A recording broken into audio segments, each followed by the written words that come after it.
Bom dia, meu nome é Isaías Yaxmenes. Boa tarde, boa noite, dependendo do horário que vocês assistam esse vídeo. Meu sonho é ser escritor. E qual é o seu sonho? O meu livro se chamará Oxigênio e abordará sobre ficção científica catástrofe. Mas hoje, em nosso canal Arquivos Confidenciais, vamos tratar de outro assunto, da espada Excalibur, pertencente ao rei Arthur.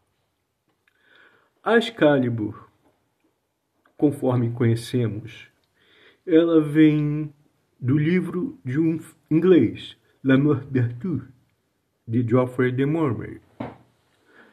Muitos se perguntam por que um inglês colocaria um nome francês em seu livro. E a resposta é a seguinte: no século XI, o franco-normando Guilherme o Conquistador, de origem viking, dominou a Inglaterra, iniciando assim a dinastia Plantageneta, que reinaria e imporia o francês como língua da Inglaterra durante muitos séculos. Dizem alguns até que o próprio William Shakespeare escrevia suas obras em francês. Mas Geoffrey de Monmouth pegou o espírito de sua época. Ele queria reduzir a antiga fé e usar Arthur como um romance de época, Excalibur como um romance de época, para diminuir a antiga fé e aumentar a fé cristã. Os personagens: Vivian, a Rainha do Lago, uma Totedana muito poderosa, são postos de lado, assim como Merlin, que nada tinha de um velho, mas um homem extremamente forte, grande e peludo, que, sem usar magia, com apenas de uma de suas mãos, era capaz de esmagar um urso pardo.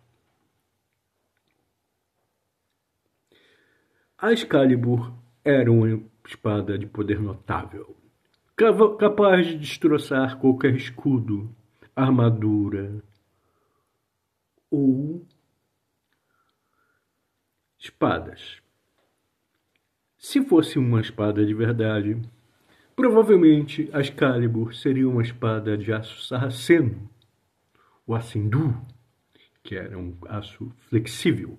Um dos melhores aços da época eram o aço sarraceno e o Ascendu.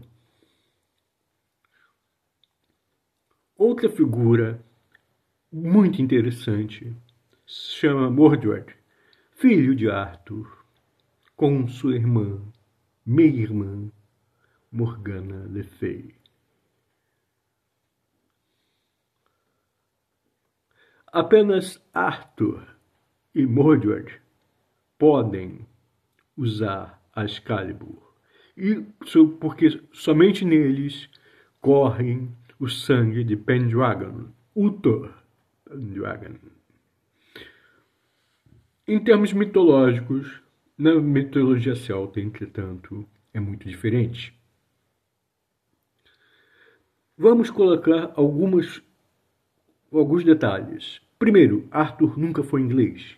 Arthur era bretão. Ele nasceu em Tintagel, fronteira entre o país de Gales e a Bretanha. Sua língua, o bretão, é do ramo britônico insular, aparentado com galês e com córnico.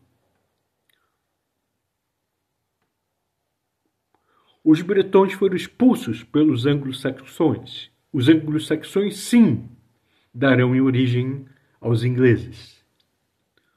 Os bretões foram à França e fundaram um departamento na França que hoje se chama Bretanha Armórica. A Grã-Bretanha não tem nada a ver com Bretanha. O mito celta da Excalibur começa da seguinte forma. A deusa Eire, sim, Eire, igual ao nome da República da Irlanda, casou-se com o deus Lir. Deste casamento nasceram 4 filhos: Brevin, que dá o nome ao conto, Ben-Gaid Fran, Corn e Anticorn. A Bretanha e a Irlanda estão em guerra pelo Mar da Irlanda. Vitoriosos, os bretões estendem as mãos aos irlandeses. Brevin aceita casar-se com o rei da Irlanda. E Ben-Gaid Fran então lhe dá um cauldron. Um cauldron é um caldeirão muito poderoso. E esse caldeirão era particularmente muito mais poderoso. E o caldeirão que Ben-Gaid Fran tinha dado ao rei da Irlanda era capaz de ressuscitar os mortos. Depois das festividades de casamento, o rei da Irlanda e Brevin partem para a Irlanda. Lá chegando, após o banquete, o rei da Irlanda determina que sempre Brevin se apresente ao cozinheiro, sempre depois do banquete, ela sempre se apresente ao cozinheiro para ser esbofeteada pelo cozinheiro. Brevin tenta suportar essa situação por até 6 meses. Então, ela relata ao irmão Ben-Gaid Fran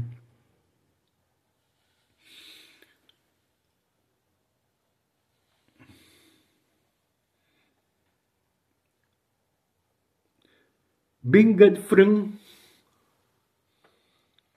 ante a afronta, reiniciou a guerra em vistas a resgatar Brevin.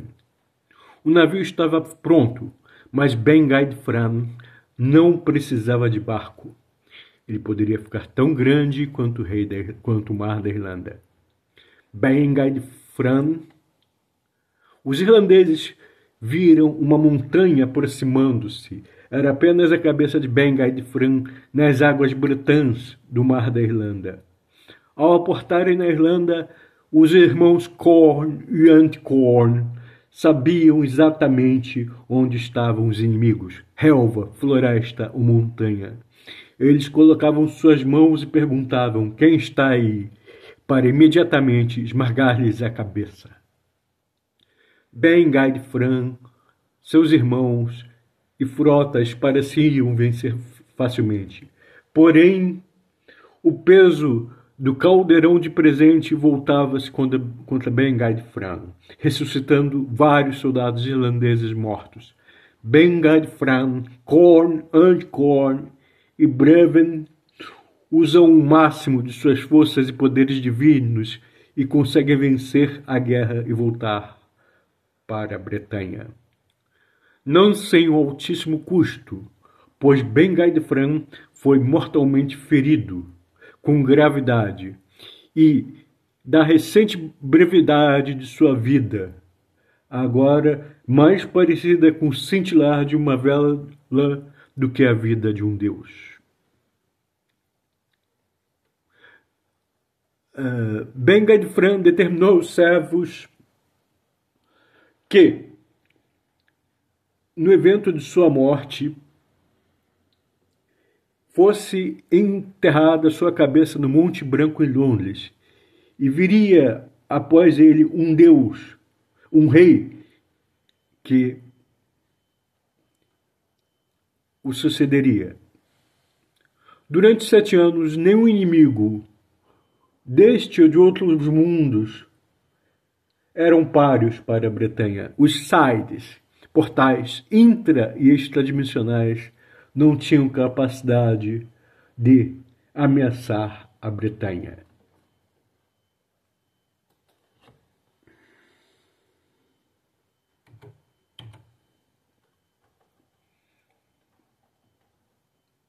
Após 7 anos, um rei retira a cabeça de Ben-Gaid Fran do Monte Branco em Londres.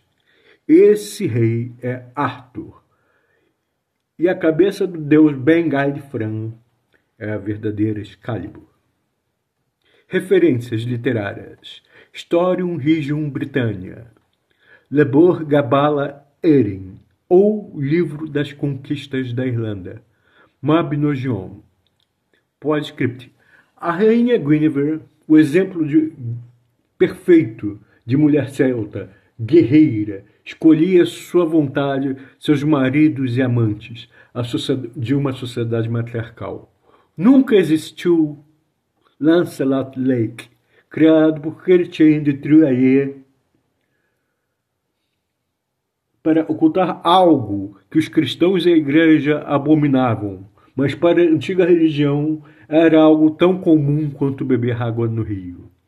A identidade do verdadeiro amante da rainha. O verdadeiro amante da rainha era Mordred, filho de Arthur e Morgana Le Fay.